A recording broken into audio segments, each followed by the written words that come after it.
Good evening दोस्तों, मैं अनिकेत पाल। आज हम पोइट्री के पहले चैप्टर की समरी के बारे में देखेंगे। पोइट्री का पहला चैप्टर है माई मदर एट 66 बाय कमला दास। कमला दास के द्वारा लिखा गया है चैप्टर फर्स्ट है पोइट्री का। इसके बारे में आज हम इसकी समरी भी देखेंगे। बेसिकली इस पूरे चैप्टर में बताया गया है फियर ऑफ सेपरेशन, जो एक लेखिका और उनकी दादी माँ के बीच में है। पहले चैप्टर का ऊपरी मोटा मोटा भाग बता देते हैं। लेखिका और उनकी माँ है, fear of separation, separation means विदाई या जुदाई, मतलब दूर रहती थी के बारे में बताया गया है।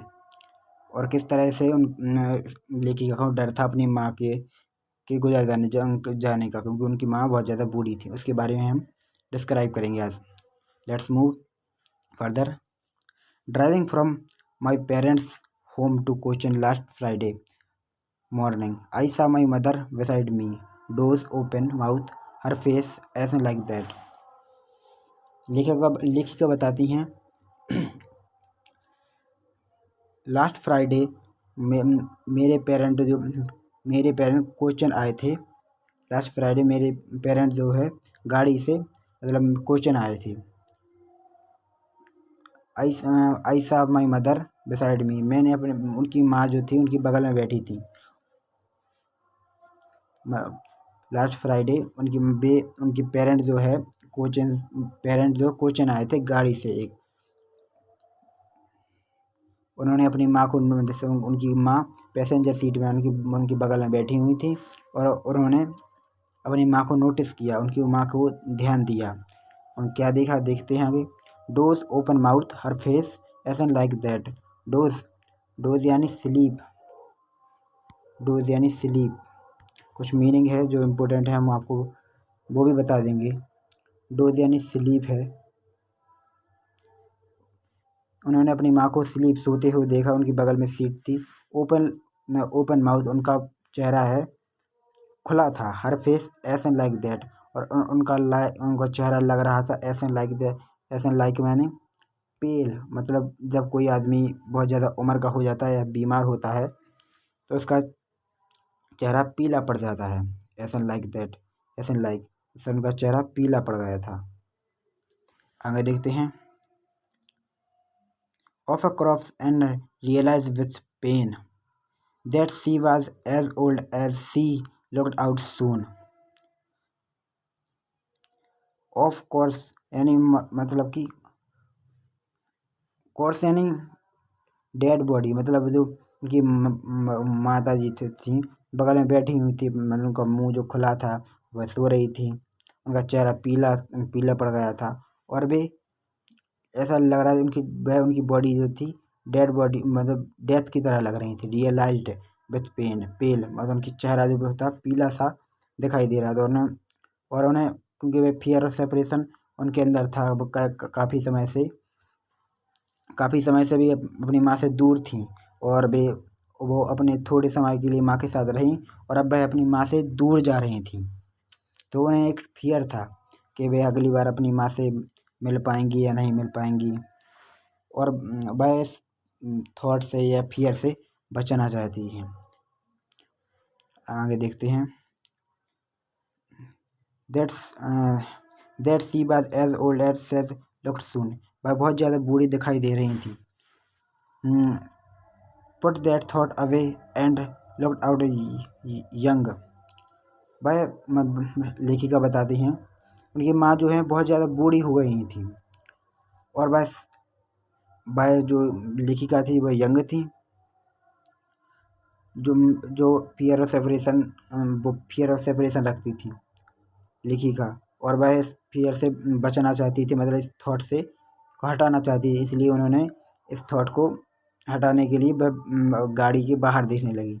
The trees sprinting, the merry children spilling out of their home, but after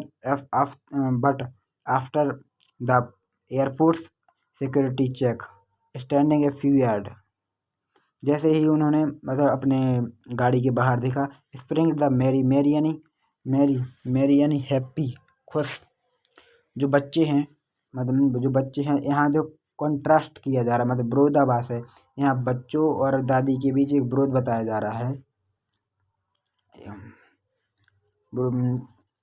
एक पैसे ज़्यादा है पेपर में कि सिमिली उनमें मेटाफर या अलंकार छांटनी पड़ती हैं।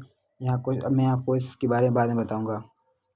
स्प्रिंटिंग मतलब जो बच्चे होते हैं फुल ऑफ जॉय एंजॉय के साथ मतलब बाहर खेल रहे हैं।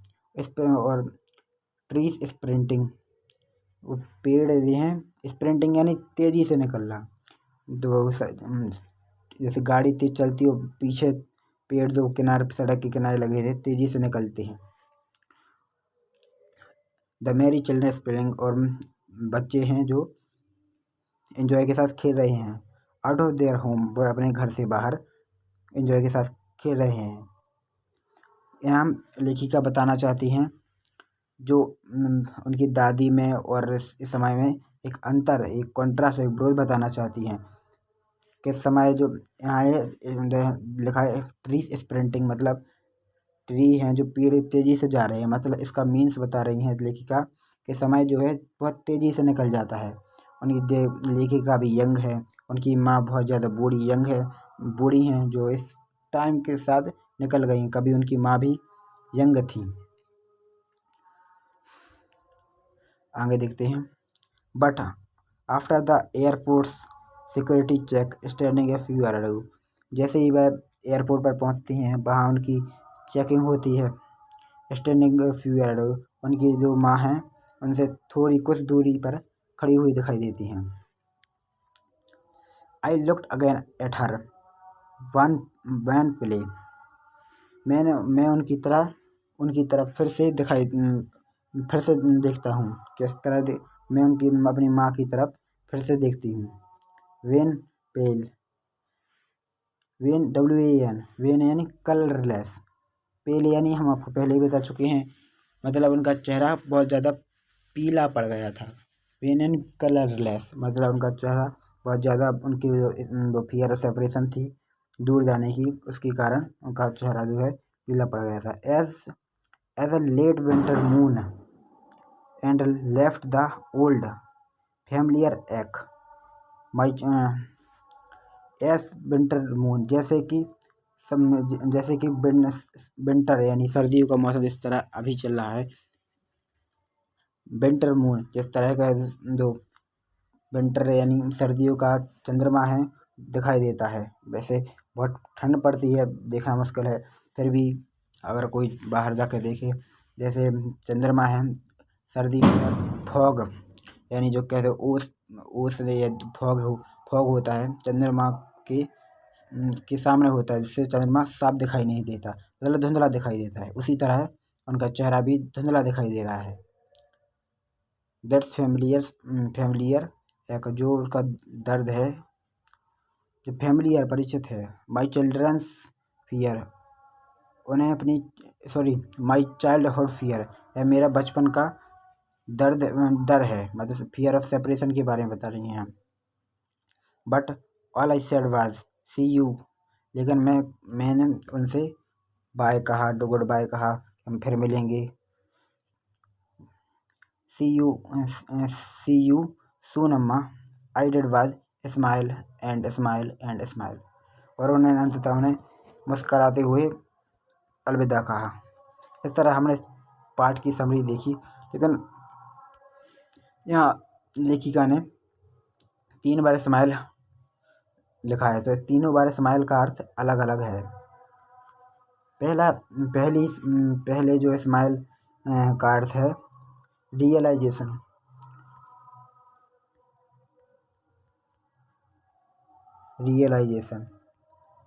उन्होंने पहले जो स्माइल की है और उन्होंने कहा है स्माइल करते हुए कहा है रियलाइजेशन, मतलब अपनी रियलाइज करके उन्हें स्माइल करके कहा है, मतलब फियर ऑफ सेपरेशन के थ्रू कहा है। दूसरा स्माइल का अर्थ है 3 बार स्माइल का यूज हुआ है।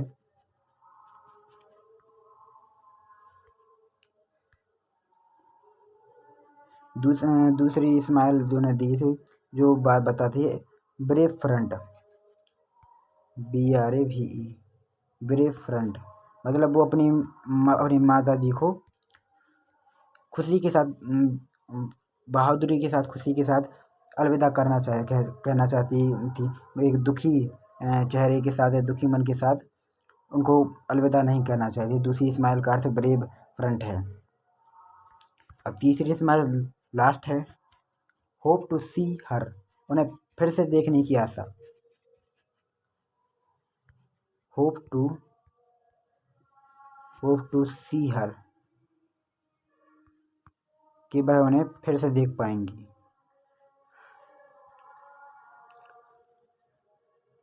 ये थे तीनों स्माइल की अर्थ अलग अलग।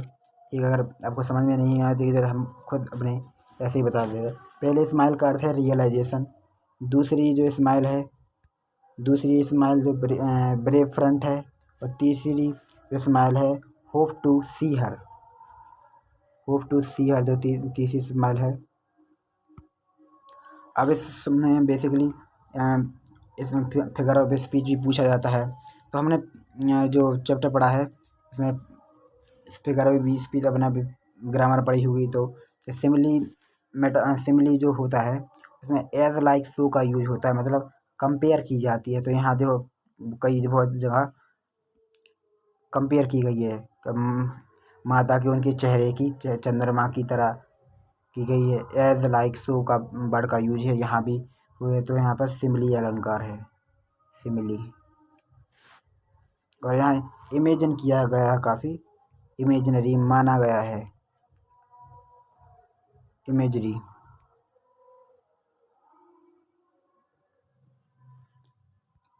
तो इस तरह आज हमने माई मदर एट 66 का बाई कमला दास के द्वारा देखिए चैप्टर की समरी। इस चैप्टर की समरी आपको जिस तरह लगी हुई आप कमेंट बॉक्स में ज़रूर बताएं। और आपको किस तरह इसमें क्या गलती थी वो भी हमें ज़रूर बताएं। और अब वीडियो अच्छी लगी तो लाइक शेयर सब्सक्राइब जरूर करें। धन्यवाद, थैंक यू।